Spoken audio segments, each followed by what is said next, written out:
Hi అండి. Exams దగ్గర పడ్డం ఆలస్యం. స్కూల్స్ కాలేజీ వాళ్ళు చేసే హడావుడి అంతా ఇంత కాదండి బాబు. పండగలుండవు, ఆదివారాలుండవు, ప్రతిరోజు క్యారేజీ పెట్టాల్సిందే. అందులోనూ 10th క్లాస్ చదివే వాళ్ళకి, ఇంటర్లో మెయిన్స్ ప్రిపేర్ అయ్యే వాళ్ళకి అయితే మార్నింగ్ 6 నుంచి నైట్ 8 వరకు ఉంటుంది. వాళ్ళకి బ్రేక్ఫాస్ట్, స్నాక్స్ కూడా క్యారేజీలోనే ప్యాక్ చేయాలి. అలాంటప్పుడు లంచ్ బాక్స్కైనా కాస్త ఈజీగా ఉండే రెసిపీస్ చేసుకుంటే బాగుంటుంది కదా.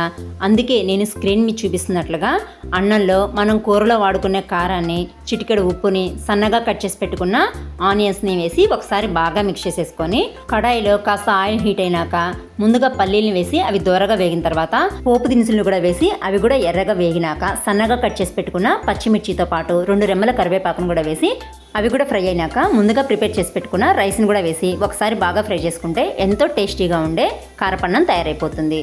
లంచ్ బాక్స్ త్వరగా ప్రిపేర్ చేసుకోవాలన్నా, నోటికి ఏది సహించినప్పుడైనా ఈ రెసిపీ తప్పకుండా ట్రై చేయండి. లైక్ చేసి షేర్ చేయండి.